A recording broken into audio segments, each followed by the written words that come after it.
tentang seksualitas ya dok ya. Biasanya orang itu berpikirnya nggak ada yang benar ataupun yang baik namanya seksualitas, yang penting sama-sama suka, puas, udah selesai. Apakah seperti itu dok, atau apa sih baik dan benar panduan seksualitas itu? Yang pertama adalah tepat usia dulu ya. Itu tuh bisa berakibat macam-macam. Kissing, necking, licking, petting sambil nungging. Bisa jadi bunting. Kalau buntingnya pada nggak setuju, nggak terima, belum siap, pada ngeling atau pusing. Ya, seks yang sehat dan menyenangkan itu adalah syaratnya ada 3. 1.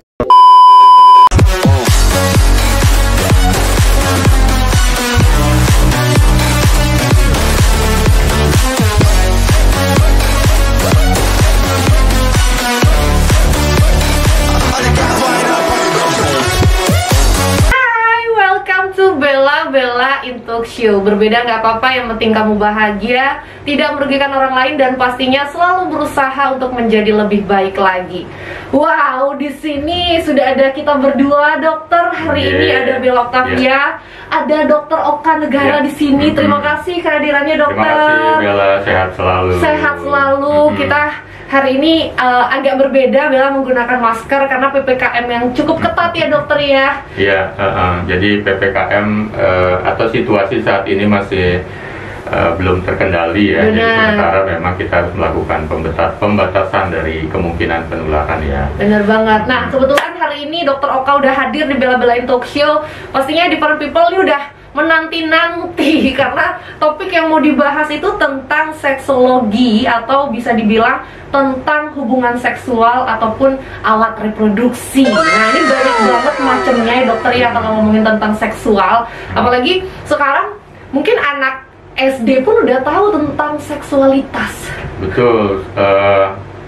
Mereka-mereka yang anak-anak kecil, berapapun usianya, yang kadang-kadang sudah terpapar dengan media, apalagi gadget ya, handphone, itu seringkali memang sudah mulai tahu lah ya, permasalahan seksual dari media kadang-kadang. Tapi sebenarnya ketika bicara tentang seksualitas, mereka memang sudah membawa sendiri sesuatu yang harusnya sudah diketahui sejak kecil. Benar. Jadi sex education itu sebenarnya penting banget ya dok ya, dari dini, biar nggak sampai terjadi hal-hal yang tidak diinginkan. Nah sebelum itu dok, mungkin boleh perkenalan diri dulu. Dokter apa aja sih kegiatannya? Pasti banyak banget di kegiatannya. Saya Dokter Oka Negara. Saya sehari-hari mungkin boleh gini dulu yang lihat dulu ya, saya kayak apa sih makhluknya, kayak apa. Ya, oke, ini ya, saya Dokter Oka Negara. Ini benar-benar Dokter Oka ya. Jadi sehari-hari saya adalah pengajar di Fakultas Kedokteran Universitas Udayana di Departemen Andrologi dan Seksologi. Ya. Oke, tutup lagi. Oke. Nah, terus apa namanya? Saya juga masih praktek untuk kesehatan seksual, kasus-kasus seksologi. Selama pandemi ini juga mengasuh beberapa rubrik informasi baik di media sosial, di beberapa website atau portal media begitu, juga di akun-akun pribadi saya juga saya aktif mengedukasi. Mengedukasi. Bella juga lihat tuh di Instagramnya.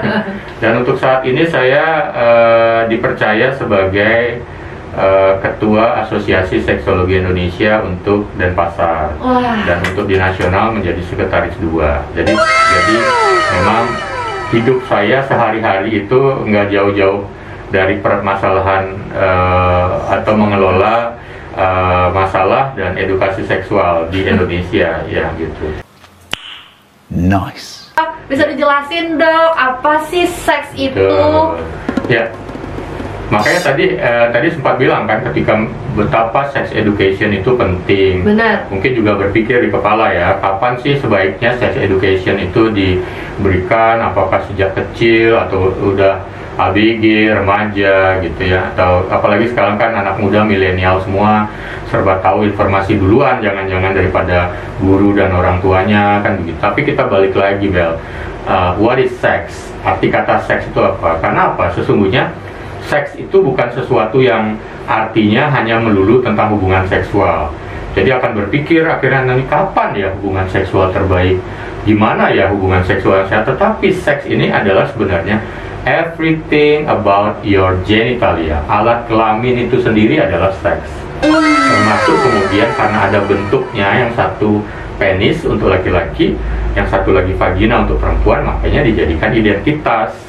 Makanya kalau di luar negeri seks itu adalah male or female. Jadi bukan seks titik dua, not yet, atau every day, twice a week, enggak gitu ya. Tapi identitas ya. Identitas, karena ada alat kelamin ini. Dan alat kelamin ini kapan munculnya? Waktu SMP kah? SD kah? Enggak, baru lahir. Baru lahir udah muncul kelamin jedet. Ketika pasangan suami istri, istrinya sudah mau melahirkan, yang tadinya hamil 9 bulan udah ditungguin, tiba-tiba yang pertama kali kepingin ditahuin ketika menangis, ngoek gitu, keluar gitu ya.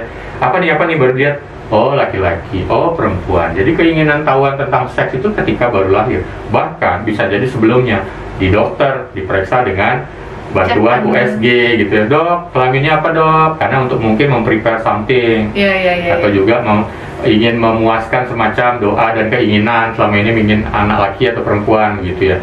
Itulah dia sebenarnya seks. Seks adalah segala sesuatu tentang kelamin. Sementara kelamin sudah ada sejak lahir. Berarti kalau kita mau belajar tentang kelamin, ya sesungguh-sungguhnya sedini mungkin. Jadi kata kuncinya ketika si anak sudah sanggup berkomunikasi. Si anak sudah ngerti, misalnya disuruh pipis yang benar kayak apa, kelaminnya diceboknya gimana, itu udah edukasi seks, itu udah pendidikan seks awal. Kemudian juga misalnya kelaminnya harus dilindungi dengan pakaian supaya nanti nggak ada orang yang mengganggu secara seksual, karena kasus kekerasan seksual udah terjadi pada usia anak-anak, sudah ada umur 1 tahun, 2 tahun bahkan terjadi pelecehan seksual, atau 3 tahun, 4 tahun, 5 tahun yang mereka mungkin belum tahu hubungan seks kayak apa. Jadi taunya ini ada kasus misalnya ada orang dewasa yang tidak bertanggung jawab gitu, karena dianggap kenal sama si anak, kemudian ngasih permen sama boneka itu pada anak yang umur 5 tahun, kemudian disuruh melorotin celananya, dipegang kelaminnya. Si anak nggak tahu apa-apa. Bahkan kalau kelamin dipegang kadang-kadang merasa senang, dianggap si orang dewasa ini omnya baik ya, ngasih permen, ngasih boneka, terus aku kok disenangkan. Tapi itu nggak boleh, karena mereka memang belum diedukasi. Jadi salah satu tugas penting edukasi seksual itu juga diberikan oleh keluarga di rumah buat anaknya yang masih kecil. Jadi ketika dia udah ngerti, disuruh pipis, disuruh pakai celana, disuruh misalnya kalau ada yang ngasih boneka, ngasih yang senang-senang ntar dulu, ada yang memegang kelamin lari cepat. Nah itu sebenarnya udah bentuk edukasi seks awal di keluarga. Sebelum belajar tentang menstruasi, pacaran sehat, yang begitu ya, termasuk nanti diajarin untuk membina rumah tangga suatu saat nanti dengan hubungan seksual yang kapan waktu yang tepat, diajarin juga mungkin nanti di keluarga, selama keluarga itu kelihatannya cool, gaul, diterima baik sama anaknya karena dianggap mamaku keren loh, ngomongin kayak gini aja aku senang. Jadi jangan salah Bel, kadang-kadang ngomongin relasi seksual atau pacaran itu ada remaja putri yang ketika dicium pertama kali oleh pacarnya, temen curhatnya adalah mamanya atau papanya, begitu. Sementara banyak remaja yang lain disembunyiin dari keluarganya. Malu sih dong. Malu, betul ya, karena memang itu tidak terbentuk edukasi yang nyaman secara seksual itu di keluarga. Jadi ada remaja putri yang mens pertama kali, dia udah baru pertama yang ditelepon papanya, papa aku mens. Itu sebenarnya jangan khawatir, jangan takut, itu justru lihat bahwa loh ini anakku memang sudah saatnya dia melalui ini dan dia menelpon saya sebagai orang tua. It's cool. Iya. Gitu ya, jarang ada, malah ditutupin, jadi orang tuanya malah nggak tahu jadinya. Nah, ketika itu semua udah dibentuk di keluarga ini sudah menyelesaikan tahap pertama sukses untuk mengedukasi anaknya. Sebelum nanti muncul tahap-tahap berikutnya yang lebih serius, yang lebih bikin kepala orang tua pusing di masyarakat nanti ya dok ya. Ya gitu. Jadi itu arti kata seks adalah kelamin itu sendiri. Cuma apakah dia kemudian hubungan seksual itu bukan arti seks, itu juga termasuk di dalamnya. Karena dimensinya ada yang disebut dengan dimensi seks itu dimensi biologis, menyangkut kelamin tadi, bentuknya, fungsinya, sehat atau tidak. Kemudian dimensi psikososial, ya, Ya itu akan menyangkut nanti kapan orang boleh berhubungan seksual, bahayanya apa, kehamilan yang tidak diinginkan, ada yang sudah hamil. Nah itu nanti ada interaksinya secara seksual juga. Yang ketiga baru perilaku. Nah ini yang ngomongin hubungan seksual tadi, hubungan seksual sehat. Yang keempat berikutnya itu lebih kepada klinis, yang penyakit, infeksi menular seksual, kehamilan, keputihan yang tidak normal gitu misalnya. Kemudian yang berikutnya budaya. Budaya itu tiap budaya ternyata cukup berbeda memandang seksualitas ya. Kalau ngomongin budaya panjang banget sebenarnya. Panjang banget ya. Tapi dok, tadi Bella tuh ada menarik loh pertanyaannya. Dokter tadi bilang memang di awal seks itu edukasinya dari keluarga dulu. Betul, ya dok ya. Tapi ya dok ya, kalau ngomongin sistem pendidikan nih dok, nah kan dari SD, misalnya kayak dokter bilang dari keluarga, dari dia namanya pipis pun itu sudah diajarkan loh dari keluarga. Tapi kalau misalnya di sistem pendidikan kan tidak ada benar-benar materi ataupun pembelajaran tentang sex education kecuali di luar pelajaran kayak itu nggak masuk ke jam pelajaran. Padahal sebenarnya itu penting loh, kayak Bella lihat dari dokter sendiri tadi. Di luar negeri diajarin, Bel. Oke. Ya, di luar negeri diajarin. Ada pelajarannya berarti, dok? Ada, dengan macam-macam muatannya. Ada yang masuk di kurikulum, ada yang cuma sesi-sesi ini aja, tentatif aja. Tentatif. Jadi diumumin gitu. Hari ini ada special topik apa. Yang ngajar juga kadang nggak gurunya, tapi misalnya ada sesi yang ngajar itu misalnya pendeta atau biarawati, nurse-nya, atau mungkin kalau di sini atau ada misalnya petugas kesehatan datang, yang sini mungkin petugas puskesmas masuk sekolah begitu ya, atau ada yang mengundang dokter gitu. Itu di luar negeri beragam, tetapi sesungguhnya kalau di Indonesia yang diambil itu juga adalah bentuk-bentuk seperti tadi, yang tidak kurikulum langsung tapi kurikulum tambahan. Di beberapa sekolah ada di SMP, SMA itu dimasukkan muatan kesehatan reproduksi dan seksual di pelajaran-pelajaran tertentu.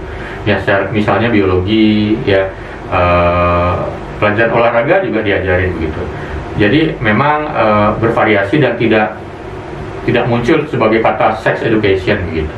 Tapi sekarang tergantung dari sekolahnya pada akhirnya memberikan dengan baik atau tidak, gurunya berani atau tidak, lancar nggak ya ngasih informasinya, lancar atau tidak, karena ini menyangkut hal yang sensitif, tambahan. Padahal sebenarnya beberapa sekolah yang kita adaptasikan untuk mengajar pendidikan seksual yang saya kerjakan bersama teman-teman adik-adik di lembaga kita sayang remaja Kisara ke beberapa sekolah, itu mata pelajaran ini menarik.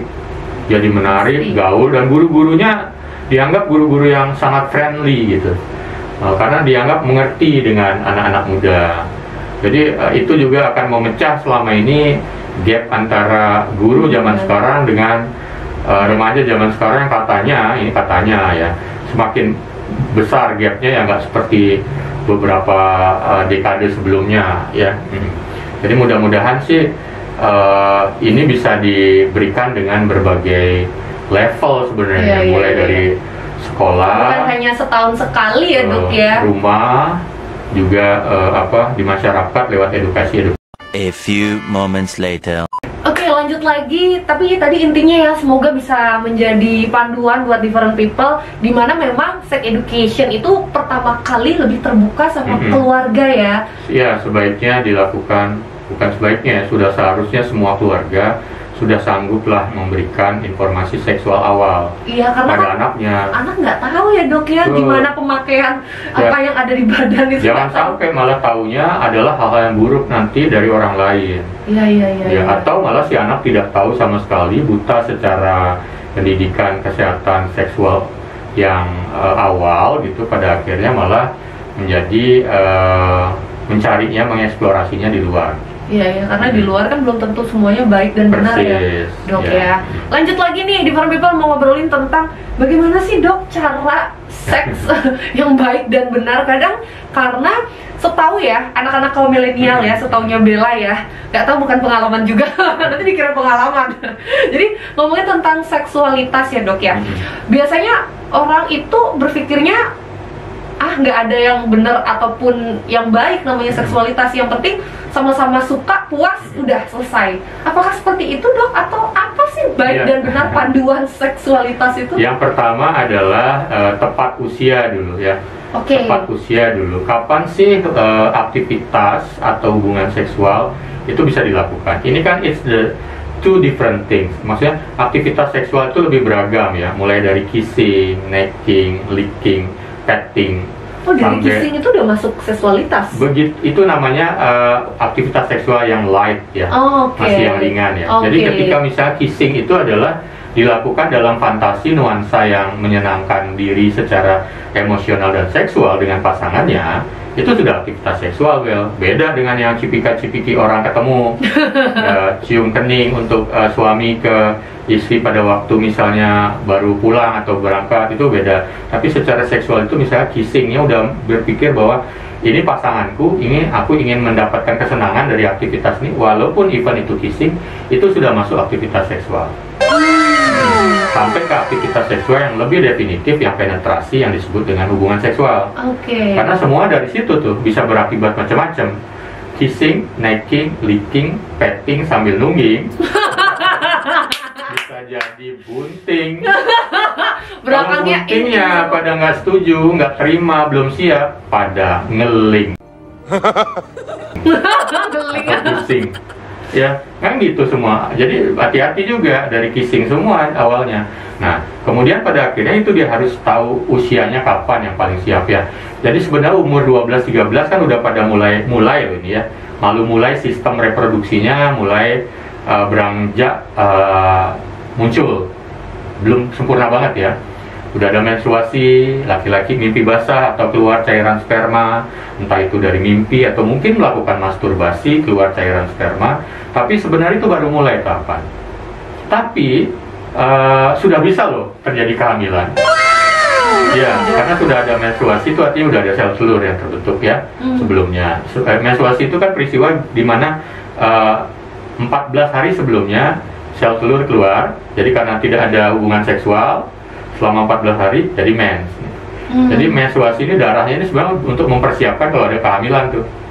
Ini cairan darah dan lainnya makanan tuh, nutrisi, karena nggak ada pembuahan, nggak ada pertemuan antara sel sperma sel telur, ya mens lah dia gitu. Nah, karena nggak ada hubungan seksual ya men aja terus begitu. Nah, tapi kalau ada hubungan seksual bisa hamil. Nah, cuma kemudian puncak dari pubertas itu kan disebut awal pubertas. Puncak dari pubertas adalah umur 17-18 tahun. Makanya dibilang sweet 17. Apa sih arti spesial 17 tahun itu? Dia udah pada peaknya. Jadi kalau misalnya dia sudah sangat paham di situ, udah seperti merasa aku udah gede nih, udah dewasa nih, udah bisa nih. Kalaupun melakukan hubungan seksual, udah menikmati, yang benar-benar menikmati seperti orang dewasa. Ya, bisa dilakukan hubungan seksual pada waktu itu. Bisa juga terjadi kehamilan. Tetapi tanda tanyanya kemudian apakah ini benar-benar udah cukup umur? Itu banyak faktor yang menentukan. Salah satunya adalah kesiapan fisik dari si perempuan kalau terjadi kehamilan. Ternyata belum loh. Dianggap yang paling ideal adalah kehamilan terjadi pertama di umur 20 tahun. 20 ya? Makanya remaja-remaja putri di zaman jadul dulu, kalaupun dikawinkan paksa di usia belasan tahun atau sudah melakukan hubungan seksual yang tidak teredukasi, akhirnya hamil atau dikawinin segera, kita sering lihat masalah muncul, misalnya perdarahan, kematian si ibu karena hamil terlalu muda, si anak yang dilahirkan juga meninggal atau prematur, lahir sebelum waktunya atau cacat. Nah, itu yang dipertimbangkan kemudian secara medis adalah sebaiknya umur 20 tahun hamil pertama. Tetapi itu ngomongin hamil, balik lagi. Tapi kalau tadi bilang hubungan seksual udah bisa dilakukan kapan dok? Ya udah bisa sejak ada dorongan seksual, waktu sejak ada menstruasi dan mimpi basah udah bisa. Perempuan sudah merasa nyaman kalau payudaranya disentuh, nyaman kayak kelaminnya mungkin disentuh-sentuh, laki-laki juga begitu, bahkan sudah memulai masturbasi. Jika sudah punya pacar, jangan-jangan berpikir untuk melakukan aktivitas seksual. Bisa nggak? Bisa. Dorongan seksual sudah ada, tapi balik lagi, siap sama resikonya nggak? Makanya di saat inilah kemudian bentuk pendidikan seksual juga salah satunya adalah memastikan anak muda atau remaja paham bahwa hubungan seksual itu jika dilakukan sebelum waktunya ada resikonya. Ya, ada resiko mulai dari tadi tuh yang resiko untuk persalinan, keguguran, bayi lahir juga tidak sempurna, bahkan ada yang meninggal si ibu juga resiko perdarahan. Kemudian juga jangan-jangan tidak cuma resiko kehamilan yang tidak diinginkan, bahkan kadang-kadang ada yang berusaha untuk aborsi, aborsinya nggak aman, ya akhirnya juga bisa mengakibatkan kematian pada ibu di situ karena infeksi. Yang kedua juga karena melakukan hubungan seksual cukup awal dari rencana mungkin menikah begitu ya, cenderung untuk putus nyambung atau putus pacar sering, ada risiko juga gonta-ganti pasangan seksual. Belum lagi memang tipenya adalah yang nggak setia, punya pacar satu masih ganti. Juga melakukan fuckboy dulu zaman dulu namanya playboy gitu ya. Nah itu makanya saat ini bentuk edukasi itu adalah ngomongin tentang pacaran sehat. Pacaran sehat itu sebaiknya satu, jangan dulu berhubungan seksual sebelum waktunya. Dua, kalaupun sudah berhubungan seksual, tidak berganti-ganti dan menggunakan kondom, proteksi. Itu sudah kita edukasikan dengan harapan yang melakukan atau yang berminat melakukan hubungan seksual di usia muda berpikir, aduh, aku nggak siap sama resikonya, entar dulu ah. Aduh, aku kepengen tapi nggak siap sama resikonya, boleh pakai kondom deh gitu ya. Nah, boleh-boleh saja sampai titik itu karena itu akan mencegah infeksi, mencegah bahaya yang lain gitu. Tapi memang yang paling bagus adalah kalau bisa SMP, SMA terutama fokus aja di pendidikan, di belajarnya mengembangkan hobi, bakat, soft skill. Nanti di saat yang tepat, termasuk sudah siap untuk berumah tangga, silakan baru kemudian melakukan hubungan seksual yang serius di situ karena sudah paham sama resikonya, terutama dua itu, kehamilan dan infeksi menular seksual. Oh my god! Wow! Wah, bener banget tuh. Jadi buat kalian nih different people yang sekarang lagi nonton, jangan sembarangan ya dok ya. Baru cinta dan nafsu, aduh. Ngomongin cinta sama nafsu. Apalagi sampai muncul itu Bel, yang salah satunya mungkin belum setuju atau belum punya pengalaman. Salah satunya udah atau menginginkan, misalnya cowok yang menginginkan, yang perempuan belum, tapi yang cowok udah ngebet untuk melakukan aktivitas seksual, atau anak muda bilang ML, terus dibikinin semacam intimidasi. Kalau kamu sayang sama aku, buktiin sayangnya. Tuh denger tuh. Pasti yang lagi nonton tuh, ih kok nyindir aku ya. Padahal sebenarnya perempuan perlu tahu jika itu dilakukan sebelum waktunya, masih banyak masa depannya. Hubungan seksual itu juga ada sisi psikososialnya tadi. Jangan-jangan ada hal yang melekat, misalnya sudah tidak perawan lagi, atau mungkin maaf ya saya sebutkan, misalnya sudah bekas orang lain diomongin nanti, itu juga perlu dipikirin. Atau sudah gonta-ganti yang ternyata masyarakat kita belum siap menerima kondisi itu. Beda dengan di barat sana yang sudah sangat menerima orang mau berhubungan seksual seawal apapun, mungkin nggak ada masalah gitu, karena generasi-generasi sebelumnya sudah melakukan itu. Nah, jadi maksudnya gini, ketika seseorang pacar, orang yang Anda cintai misalnya menawarkan untuk mengajak berhubungan seksual sebagai bukti sayang, sebenarnya yang sayang yang sesungguhnya itu adalah tidak menyakiti, justru malah memproteksi, melindungi sampai suatu saat memang benar-benar siap. Nah, kesiapan tuh nomor satu ya. Jangan paksa-paksa saya nikah ya, karena belum siap. Jadi yang maksa aja, Bel? Oh, enggak. Bercanda dong. Oke, different people, semakin menarik obrolan kita. Jangan kemana-mana, tetap di Bella Belain Talk Show. 2000 years later. Oke, balik lagi sama kita berdua. Dan kalau ngomongin seks itu emang gak ada habisnya ya dok ya? Nggak ada habisnya. Never ending story. Nah dok, ini ada pertanyaan menarik yang Bella pengen tanya. Ngomongin tentang seksualitas atau seks, itu tuh menjadi sebuah prioritas, kebutuhan, pilihan, atau seperti apa dok? Ya, jadi begini, secara klasik ya, ketika kita nggak ngomongin manusia seperti sekarang ini dengan berbagai macam aktivitas, situasi, lingkungan. Jadi anggap ketika manusia masih sangat purba ya, masih seperti manusia yang mungkin bercocok tanam, berburu dah begitu ya. Masih zaman dulu lah. Oke, kita ngomongin deh makin mirip seperti mamalia, binatang gitu ya.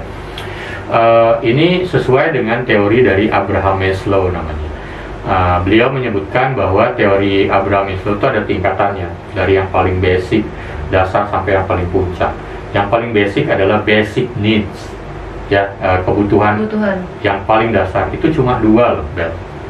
Food and sex. Oh ya? Ya, jadi ketika orang mau survive dia harus makan kan. Nah, kemudian yang kedua adalah ketika orang mau memperbanyak keturunannya, dia akhirnya harus melakukan hubungan seks untuk reproduksi. Itu zaman dulu ya. Jadi ketika secara klasik perempuan sudah menstruasi, manusia laki-lakinya sudah dewasa, aktivitas hariannya mungkin di luar dari berburu dan berladang begitu ya, bertani. Ketika udah sore masuk ke goa begitu, itu aktivitas hiburannya hubungan seks. Nah, jadi makanya generasi zaman dulu itu anaknya banyak-banyak. Iya, setuju. Ya, karena every time mereka melakukan aktivitas atau hubungan seksual. Jadi itulah basic needs. Nah, cuma ketika ini berjalan, zaman generasi berjalan menjadi banyak pilihan dan lain-lain, akhirnya seks yang tadinya kebutuhan dasar bisa jadi menjadi agak terblurring dengan pilihan-pilihan yang lain.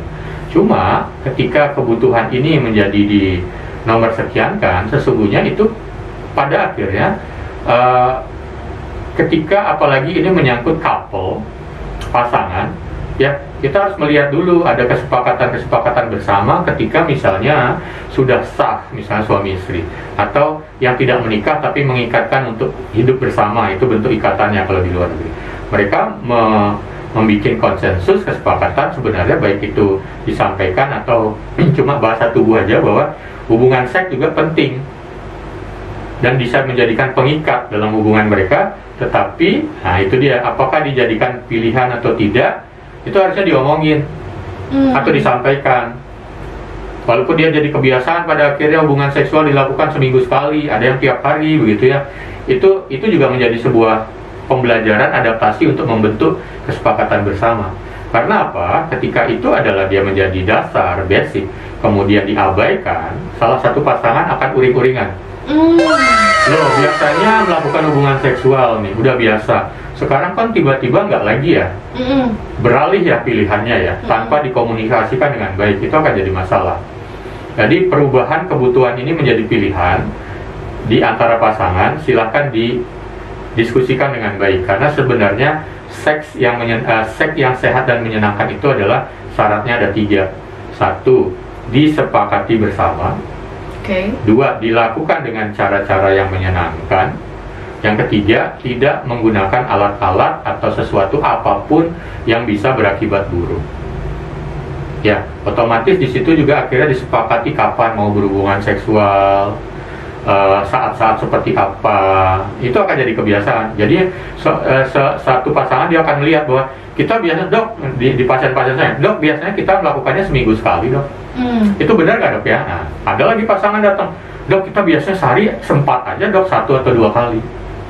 Nah, itu menjadi kesepakatan di pasangan ini. Ya, itu karena proses adaptasi. Nah, kalau ternyata nanti berubah, misalnya contohnya pasangannya sakit, yang perempuan tiba-tiba mengalami gangguan awal kanker leher rahim, jadi tidak bisa berhubungan seksual. Otomatis yang tadinya kebutuhan ini dicoba untuk ditunda akan jadi masalah. Ya, syukur-syukur pasangan yang laki misalnya bisa mengenal cara untuk menyalurkan dorongan seksualnya dengan cara yang lebih sehat tanpa perlu pasangan. Misalnya melakukan masturbasi saja, tapi dengan detik itu dia ampuh, selesai masalah. Tapi kalau kemudian berpikir bahwa kalau kayak gini kebutuhan seksualku nggak terpenuhi, pasanganku nggak bisa diajak untuk melakukan aktivitas seksual atau hubungan seksual, aku cari perempuan lain deh. Akhirnya muncul selingkuh, atau mungkin menawarkan untuk kawin lagi, nambah istri baru gitu. Nah, itu balik lagi secara psikososial akan ada resikonya. Atau misalnya dalam keadaan mama, papa ditugasin kantor loh, mah 3 bulan keluar kota, kita nggak bisa ketemu nih, mah, karena pekerjaannya agak susah. Nah, itu kan juga akan merubah pola dari kesepakatan hubungan seksual atau kebiasaan hubungan seksual. Nah, yang kayak gini gimana, dok? Gitu misalnya. Bisa aja tetap, sekarang banyak cara-cara yang bisa dilakukan sebagai substitusi, pengganti. Ya, misalnya apa? Dengan melakukan virtual sex. Dengan video call, phone sex, saling telepon, ya, pakai video juga, kemudian saling masturbasi di video itu. Nanti itu juga akan membuat sebuah pertemuan nanti sesudah situasi ini menjadi kembali ke normal akan menjadi lebih bergairah lagi, karena ada penahanan dari hal-hal yang tadinya harusnya bisa dilakukan, kok ketahan-tahan, kok jadinya nggak bisa dilakukan. Nanti pas ketemu akan menjadi sebuah hal yang sangat menggairahkan atau gitu ya, kangen, jadinya overexcited. Ya, jadi bisa dilakukan seperti itu. Sangat beda dengan misalnya dengan zaman dulu ya, nggak ada handphone gitu ya, tiba-tiba berpisah jarak 3 bulan. Nah, itu akan memicu seseorang untuk memenuhi kebutuhan seksualnya dengan orang lain mungkin akhirnya. Tapi kalau memang disepakati bersama untuk menunda, pastikan bahwa semuanya dikoordinasikan, dibicarakan dengan baik-baik. Karena semua balik lagi, aktivitas seksual itu sebenarnya yang bagus adalah yang reguler. Yang bisa dilakukan terus-menerus gitu. Dan ada juga frekuensi terbaiknya ya, kapan dia dikatakan cukup sehat. Cuma ketika menggunakan gadget nih Bel ya, pakai video call video call bener ya. Pesan saya cuma satu aja. Apa tuh, Dok? Jangan direkam. Atau kalau direkam, Dok. tuh kalau jangan kalau misal Dok kita senangan biar direkam biar ada saya lihat. Kalau mau direkam, jangan dilihatin kepalanya. Bawahnya doang. Jadi kalaupun kesebar itu nggak ada yang tahu itu siapa gitu ya. Kan ada bekas tanda lahir, Dok. Aduh ngomongin seks itu emang kayak apa ya, bisa menjadi sesuatu hal yang menarik banget ya di kehidupan kita zaman now seperti karena kita saat ini. Kita tidak sedang menyebutkan misalnya ngomongin penyakit, misalnya sakit darah tinggi, diabetes, sakit jantung, yang kadang-kadang berpikir bahwa oh itu ada tetanggaku, oh itu keluargaku. Yang di luar sana bukan tentang kita, tapi kalau ngomongin seksual kita bawa itu alat kelamin kemana-mana. Iya, saya langsung lihat ke bawah loh, Dok. Aduh, gimana? Kan nggak ada yang disimpan di rumah kan? Oh iya, nggak bisa dong Dok disimpan di rumah. Aduh, oke, masih banyak pertanyaan lagi yang mau ditanyain sama Dokter Oka. Kira-kira apa yang ditanyain? Tungguin ya pokoknya di Bela-Belain Talk Show. Kalau yang hypersex itu pengertian yang kita udah gangguan banget nih kejiwaannya. Jadi begitu lihat objek seksual langsung kepingin berhubungan seksual. Dan dia seperti tidak ingat dengan dirinya, tidak ingat dengan lingkungannya, tidak ingat dengan statusnya dia. Mungkin dia suami siapa, seseorang yang mana. Begitu lihat objek seksual dia maunya melakukan hubungan seksual. Anytime, everywhere, every place. Ya, atau bahkan kadang